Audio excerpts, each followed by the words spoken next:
In 2021, I made a video praising Zack Snyder's Justice League, and in it I said this. The DCEU post-Justice League has no vision, no clear story, no consistent level of quality, and no unique voice. Well, in 2022, I'm here to tell you that it's really starting to look like they're finding these things. The list of projects we've got lined up looks great, and the one we've already gotten was one of the best pieces of superhero content we've gotten in a while. So let's take a look at how DC beat Marvel.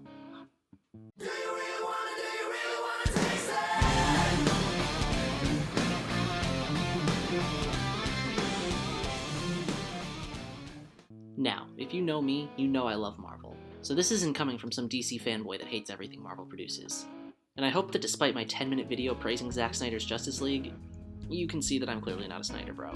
Now that disclaimer's out of the way, we can jump right into this. Despite being a longtime Marvel fan, WandaVision was one of my favorite Marvel projects ever upon release. It got me really hyped for Phase 4, and it stood on its own two legs as a good show. One of my favorite parts of the show, from a storytelling perspective, was the character our protagonist trusted who ended up turning on them by the end of the show. Well, yes, comic fans could have seen it a mile away, and it was teased a little bit. It was a good dynamic, and it led to a good twist. Twist. A word that ended up plaguing all of these shows. None of these shows are bad, but they all contain twists like this that were revealed at the end of the penultimate episode of the season, and they didn't all work. In The Falcon and the Winter Soldier, the biggest twist was the reveal that former S.H.I.E.L.D. agent Sharon Carter was the power broker that was mentioned earlier in the show. Now, this twist does work. It's not completely nonsensical, as it's established after the fallout of Captain America's Civil War, she was labeled an international criminal and felt betrayed by the government. But this is revealed to us at the end of the final episode, and this revelation doesn't change much about what we've already seen. All it does is serve to kill Carly the terrorist. It's a twist that I think would have worked better if it was revealed earlier so that we could have seen more done with it, because as it stands we don't understand the full gravity of the twist. In Loki, the biggest twist is the reveal of Kang as He Who Remains, in a beautiful, non-action, dialogue-driven ending, which is not common for Marvel. My problem with it is that for the first almost 5 episodes, we are chasing a different villain, the TVA. Again, we have another fine twist in concept, but with the reveal so late, it's hard to fully appreciate it. If a reveal is going to be this late in the story, it can't just be the next step in the story. It needs to recontextualize what came before it. Otherwise, you're left with an unrealized story beat. Hawkeye did just that with one of its twists, but not all of them. At the end of the second to last episode, we learn what Kate's mother has been doing, and it explains a lot of previously unanswered questions. It being this late in the story is justified, as it serves the story's structure, but we can't have a Marvel show with no broken twist, and the reveal of Kingpin as the big bad is just that. Don't get me wrong, absolutely incredible to see Vincent D'Onofrio back as Wilson Fisk, but it is blaringly obvious that the only reason he is a secret twist villain is to build up excitement for his reveal in the finale, which doesn't give him a lot to do before he's defeated. Do you see the theme here? We get something awesome that technically works right at the end, but it would have worked so much better if it was integrated in the story earlier. That's the Disney Plus formula. Cool reveals at or going into the finale that would serve the story so much better if they were just built up as actual characters throughout the story. This isn't even just limited to Marvel. The same thing happened with the reveal of Cad Bane in the Book of Boba Fett. It works when it's a new concept, but it fails the more and more it's used. And this failing creates a show that, while still good, has very noticeable flaws that stop it from being truly great. And speaking of truly great, now that we're nearly 4 minutes into this video without bringing it up, let's talk about Peacemaker.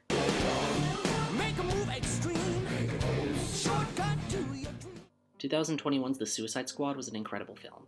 James Gunn is a great director who really makes you care about these nobodies. Their backstories, motivations, and relationships were so fully fleshed out and endearing, and while John Cena's Peacemaker ended up fulfilling an antagonistic role, his character was definitely interesting enough to warrant his own spin-off, as long as they stuck with the strong foundation they built for him.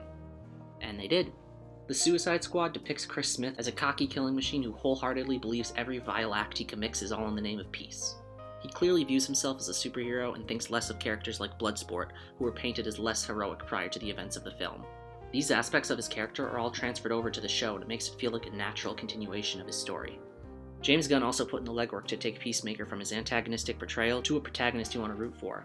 Aspects of his character that were discussed as motivations in the Suicide Squad are fully expanded and explained, fleshing him out even further. We meet his father who turned him into what he was, the white supremacist supervillain White Dragon, and through their interactions and flashbacks, we learn the series of events that constructed Peacemaker's infamous vow, as well as new avenues of his character, such as his need to be accepted by his father despite how terrible he is because of the trauma he endured as a child. These two character flaws that are established quite quickly are explored, challenged, and overcome over the course of the series. The show's primary antagonists each act as physical manifestations of these internal challenges Peacemaker faces in an excellent way. The previously mentioned White Dragon challenges Chris's need to be accepted by him, and Goth the Butterfly and its alien army challenge his vow and ultimately force him to abandon it. Because both of these plotlines are established early, the audience feels a stronger connection to the character's journey. As the series progresses and we see Chris's true nature slowly start to crack through his hard-headed peacemaker persona, and those beliefs he once held shaken, we are able to fully connect with those plotlines because our viewing pleasure is not compromised in order to set up for a reveal. This show isn't an event, it is a story, and that's the biggest difference between Peacemaker and the Disney Plus shows. This show also hosts a colorful cast of interesting, unique, and once again, fully fleshed out characters. This show turns 2 complete no-names from the Suicide Squad into characters with rich personalities who are a joy to watch, as well as introducing 3 more main characters that are equally as interesting. Returning, we have Amelia Harcourt, your typical badass, no-nonsense, hardcore female agent. She is hardened by the trials of the work she does, but she prides herself on being human, unlike Amanda Waller. She doesn't enjoy taking lives, but like Peacemaker to an extent, will kill anyone if her mission deems it necessary. We also have John Economos, as a computer tactics hacker guy. He quickly becomes the target of Peacemaker's ridicule, and while in the presence of the squad he always plays it off and it makes for quite good comedy, we delve deeper into how he really feels about all of it, and it's not only sad but very real. New to Peacemaker is the secret daughter of Amanda Waller, Leota Abadayo. She is unlike anything her mother stands for. She has attachments, is averse to killing, and genuinely wants what's best for the people in her life. Her arc is all about utilizing those non-Waller aspects of herself to prove that she is made for this shit. We also have Clemson Myrn, a butterfly who is fighting against his species in secret, having taken over the body of the worst human he could find, yet still feeling awful for it because he is so against the murder of innocent life. And rounding out our team of protagonists is Vigilante. Freddie Stroma steals the show as an absolute lunatic who shares the same philosophy as Peacemaker, but without any of the messy doubts or regrets Peacemaker experiences during his growth throughout the show.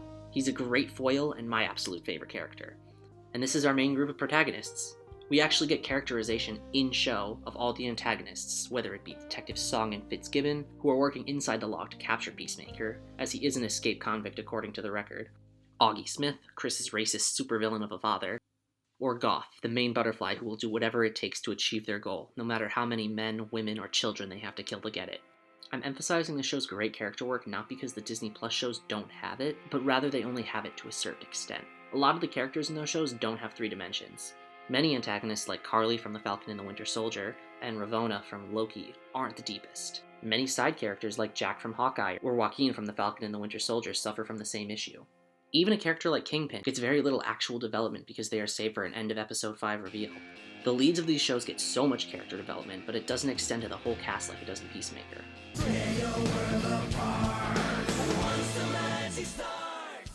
It's no secret that DC has a much dirtier track record when compared to Marvel.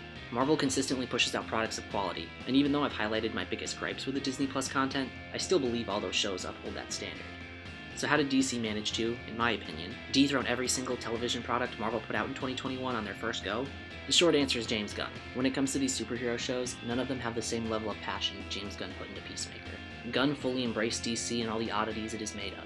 Peacemaker exists in a world that is basically the opposite of the world Snyder created, yet it's somehow the same. Matter Eater Lad, Kite Man, and Batmite are all just things that exist. That's the normal for this world. Gunn has expanded the world he created in the Suicide Squad, and in many ways it's more comic feeling than the MCU. But at the same time, we're not losing that darker tone the DCEU is known for. It's like a beautiful marriage of those themes, and it's one I hope DC sticks with. I want stories where the core themes can be this dark and real, but the world exploring them can be fantastical. And Peacemaker delivered on that want. WandaVision is the only Disney Plus show that I believe even came close to doing the same. Its central theme of grief was explored in an interesting and complex way. The Falcon and the Winter Soldier tried with an array of heavy themes, but ultimately was unable to tackle them in any sort of nuanced way. And then both Loki and Hawkeye didn't really tackle anything crazy. And that's not saying they needed to, but in my opinion, when a show does do this and it does it in a good way, it makes for a more interesting show than one about passing a mantle or wanting to f*** a different version of yourself. So yeah, if you haven't seen Peacemaker, give it a chance. It is without a doubt in my mind the best superhero show I've seen since before Disney Plus. And even if you don't agree that it's better, I'm sure you'll at least enjoy the shakeup from the Disney Plus formula.